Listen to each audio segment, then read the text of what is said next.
Bref.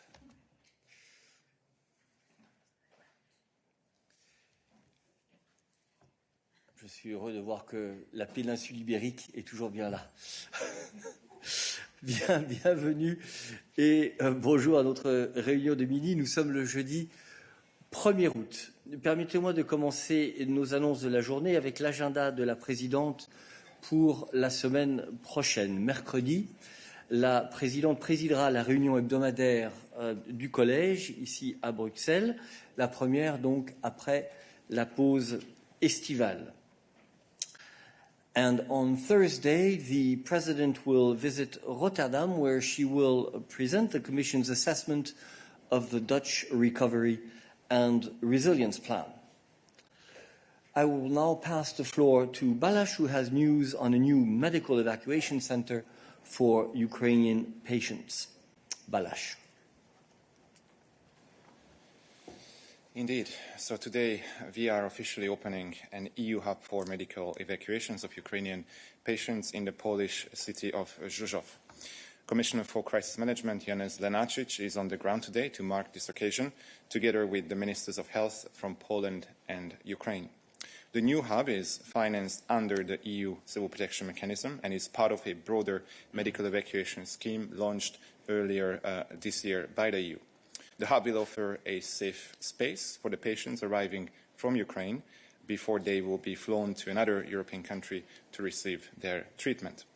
The medical evacuation scheme benefits also from 2 evacuation flights per week offered by Norway, which will transfer patients from the city of Rzeszów to countries offering onward treatment. Now, if I look at the overall figures, I can share with you that since the 11th of March, more than 1,100 Ukrainian patients in need of medical evacuation have been transferred to 18 European countries. So these are the figures now, and you will find more information in the Daily News. Merci beaucoup, Balázs. Puis permettez-moi de vous rappeler qu'une réunion informelle des ministres responsables de la politique de cohésion aura lieu aujourd'hui et demain à Prague. La commissaire Ferreira y participera au nom de la Commission. Les ministres discuteront notamment de la politique de cohésion en tant qu'outil stratégique pour le développement régional, y compris l'impact sur les régions, ainsi que du rôle de la politique de cohésion pour faire face aux conséquences d'événements imprévisibles tels que la pandémie, la guerre en Ukraine ou la crise énergétique actuelle. La commissaire Ferreira participera à la conférence de presse qui aura lieu demain à la fin de la réunion vers 14h30. Voilà pour nos annonces aujourd'hui et nous pouvons maintenant passer à vos questions. Yes, please. Mathilde Köchel, Austrian TV, ORF in Brussels. I have an energy-related question on the gas storage. So it was announced that the EU countries reached the 80% target earlier than expected. The deadline was November, no? And I would like to ask you whether you can tell us the countries lacking behind. What is your opinion on that? Is there any specific on Austria? What do you expect? What problems do you still expect then for the winter? And do you expect the gas price to fall now as the targets have been met actually earlier than expected? Thank you very much. Question for Tim. Yeah, hi, thanks very much for the question. So, yeah, as you say, at European level, on average, we have now surpassed the 80% gas storage filling target, which has been set in legislation for 1st of November.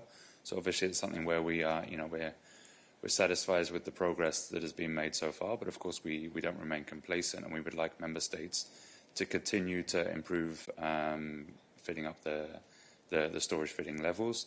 There are some member states, obviously, that are above and below that average. I don't have the figures in front of me, but there is publicly available data which I can share with you after the briefing. I mean, we don't have any particular concerns about any member states. They are within the realms of the trajectory which has been set. And as I say, we continue to encourage them to fill up their storage because we do need this to prepare ourselves for any eventuality this winter. This is why this proposal was made by the Commission and agreed by the Member States. We certainly have nothing to be complacent about, but with this and the other measures that we've been putting in place in recent months, we are improving our preparation for the different scenarios which we could face this winter. Perhaps I can add two comments under Tim's control. The first is that you need to be slightly careful because gas storage in a country is not necessarily just for that country, right? Gas storage in one member state, for example, Latvia, plays a role in other member states, okay? And vice versa, you have countries that have very little or no storage capacity who will depend on gas storage in another EU member state. So it's not a one-for-one comparison, and that's, I think, extremely important. And the second is obviously that it's not member states who are filling the gas storage, it's the operators. And this is also very important to remember. So when you say Austria has done this or that, it's the operators who actually operate the gas reserves, the storage reserves, which we are talking about. You had a follow-up. Sorry, it was actually about the gas prices. What are your expectations? And maybe I just have a question. You do have any opinion on Bulgaria and Hungary about the situation there and the contact with Gazprom as well? So this is distinct from gas storage now. It's okay. So first on the gas storage and the impact on prices, and then issues related to Hungary and Bulgaria in terms of gas contracts. Yeah, I mean, in terms of prices, it's really not for us to speculate and to comment on these things because they vary on a daily basis. We've come out with an analysis which we presented in our various communications, which is that we expect prices to remain at a higher level for the coming winter and that they would fall again in 2024, 2025. Now, of course, as I say, this is subject to certain fluctuations. All that we can do is to do everything we can in terms of demand management, in terms of helping citizens, helping industry, helping member states to mitigate the price pressures which they are feeling. And on the contracts? Yeah, on the contracts, I mean, what I would do, I would just simply recall that the member states have committed collectively to the REPowerEU plan and to reducing our overall dependence on Russian fossil fuels. And we've specifically adopted the energy-saving regulation to reduce demand by 15% over the course of this winter. Now we're in regular contact with all of our member states about the implementation of these plans. And under the new regulation, member states will report to the Commission for the first time on the 15th of October on the progress that they are making in terms of meeting those targets. So what's clear is we're facing an exceptional situation on the energy markets, and there is a mismatch between supply and demand. And that's why we have policies in particular which are focusing on managing that demand, whether that's finding alternative sources of fossil fuels, bringing down overall energy consumption through savings, or investing and speeding up the investments in renewables to find alternative ways of powering Europe. Thank you, Tim. Other questions on energy? On energy? Yeah.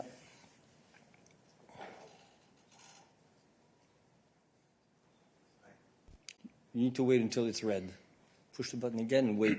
It will be switched to red by red. Okay, yes. Hi.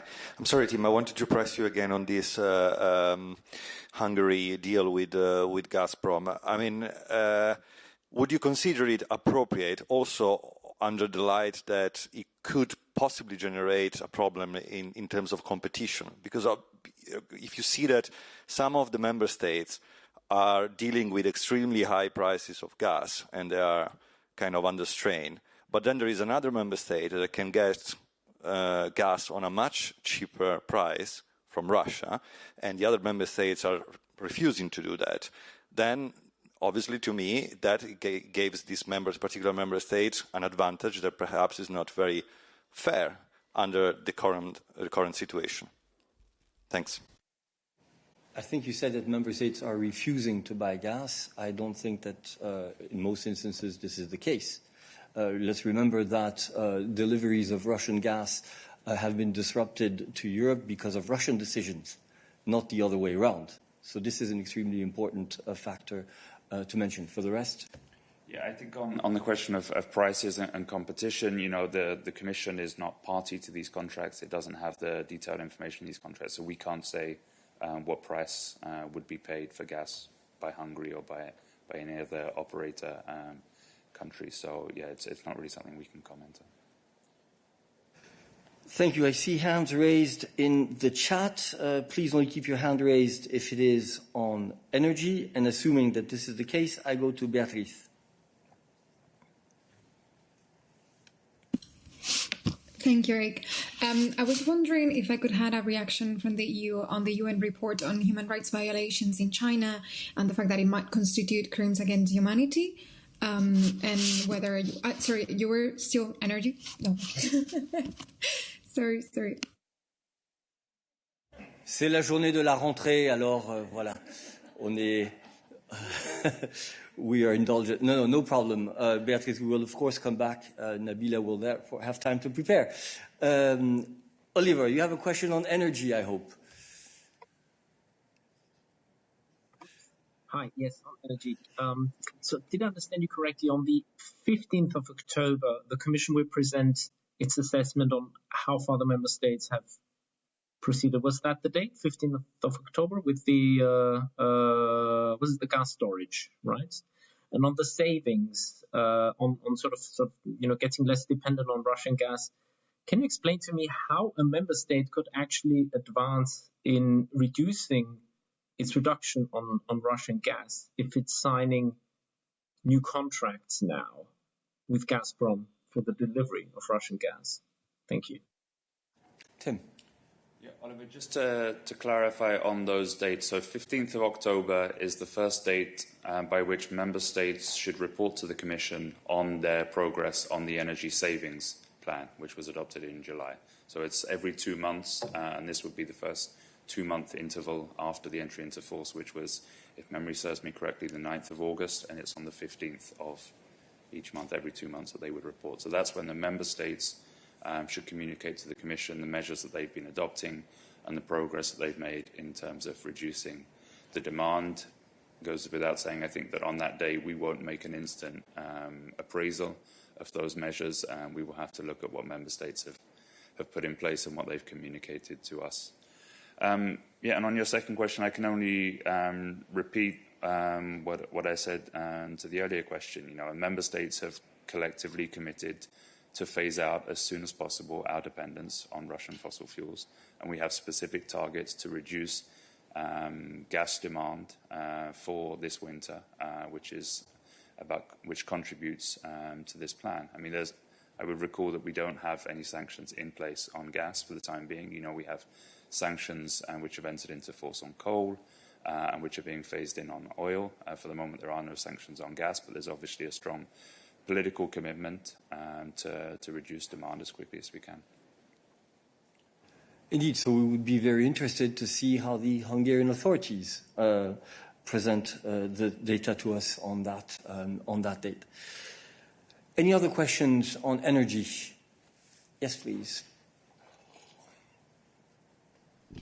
Just to check then with Tim, will there be any communication with Hungary about the latest contract it signed with Gazprom, given this intention to get off Russian fossil fuels? It seems directly at odds with that aim. So will you be communicating with Hungary on this issue at all? Thank you. Again, we are in contact on a daily basis with all the member states on the progress that needs to be made on these issues. I don't have any information on specific contacts with Hungary. As you're also aware, probably there's an extraordinary meeting next week of the Energy Council. So again, a chance for people to talk to each other about all of these issues.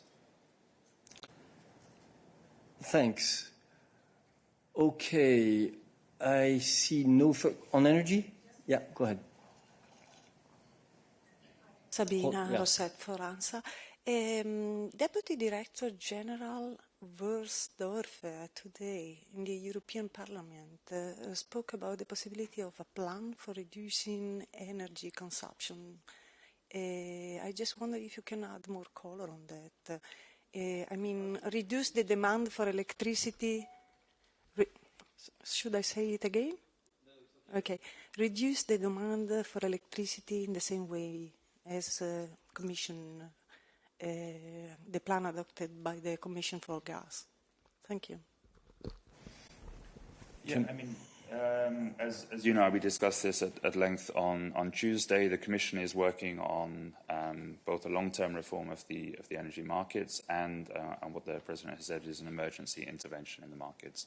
Now, we need to look at a variety of different tools and options, and you will know and will have read about many of those. The Commission has published several communications over the past year setting out the different tools which are available, the pros and cons of the different tools. Now, one of the things that I understand was discussed in the Parliament was electricity demand reduction.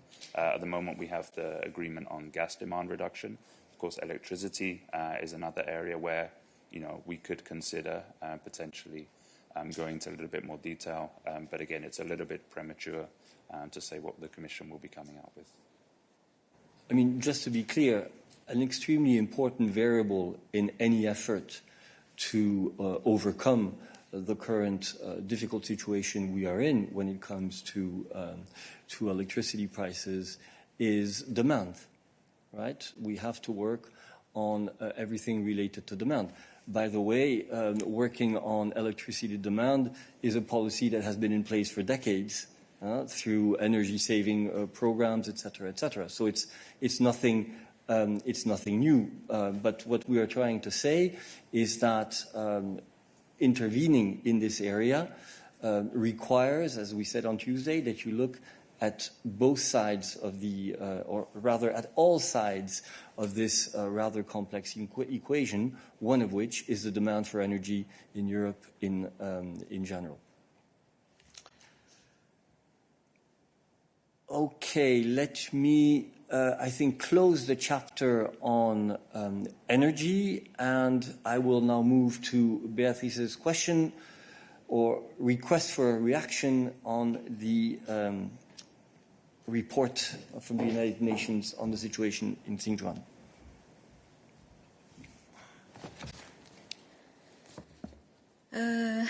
Hello, Beatrice, and thank you for your question. The EU welcomes the release of the assessment of human rights concerns in China's Xinjiang Uyghur Autonomous Region of the Office of the United Nations High Commissioner for Human Rights.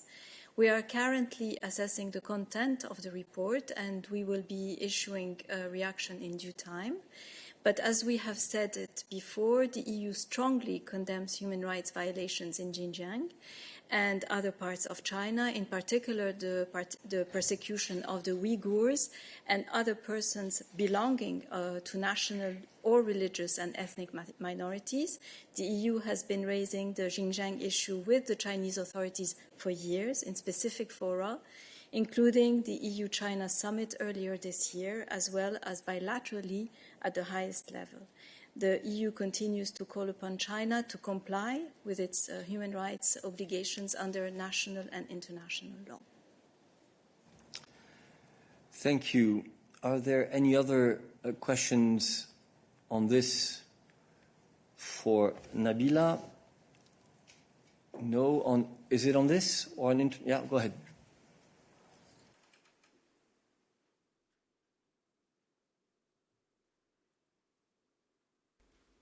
Thank you. Léa Marchal for Agence Europe.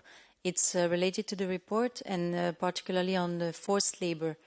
So the report, I don't know if it will be for you, Nabila, but let's try. So the report talks about indications of forced labor that needs clarification. So I was wondering what implications for the future legislative proposal of the Commission on that specific issue. Could it change a bit the focus, and is this indication thing enough to actually ban products like the US does, for instance? Thank you. Thank you. Well, obviously, we take into account all relevant elements when we are drafting proposals. Now, you will have seen in the liste des points prévus that we have potentially a proposal on the table in the coming weeks. Forced labor, so it's something that the Commission is working on. And as I've just said, we will take into account all elements. But as Nabila has also said, we are currently assessing the detail of the report, and we will not prejudge what the proposal from the Commission will be when it is tabled to the College. Any other questions related to international relations for Nabila? No. Thank you, Nabila. Any other questions for us today on other issues? Paolo, you have the floor. Can you hear me? I don't know if you can hear me. Yeah. My question is about ITA, the Italian national airline. I don't know if it's someone that can answer to me. At the moment, we know that there is a consortium formed by Air France, Delta and Certares that wants to buy the company. But rumors from the Italian political world are asking that to the government to block the takeover by the consortium. In this case, the company is currently losing money, so there would be probably a need for a capital increase. My question is if this would be acceptable for the Commission in that case. Thank you. I'm very much afraid we're going to be disappointing you in terms of what we can provide on this issue. But Dan. Yes, absolutely, Eric. You're correct. Ciao, Paolo. Indeed, we have no specific comment to make on this, and I'm sure, as you know well, when it comes to a possible takeover, as always, it's up to the companies themselves to notify transaction to the Commission for merger control clearance if they constitute a concentration under the EU merger regulation and if they have an EU dimension. Thank you very much. Any other questions for Dan whilst he is on the podium? No. Any other issues for us today? That is not the case. So let me remind you before I close today that as of next week, we will be resuming our daily midday briefings. I hope to see you as numerous every day next week. And in order to entice you to come, I'm also glad to say that the press bar will reopen as of next week. And if I am not mistaken, the opening times will be expanded from 9 a.m. to 2:30 p.m. Before the summer break, it was only from 11 to 2:30 p.m. If you want the press bar to remain open, I would encourage you to come, or else, as economics rule the world, we may not be able to keep it open for very long. All right? So this is a very strong hint. Thank you very much. Enjoy the weekend, and see you next week.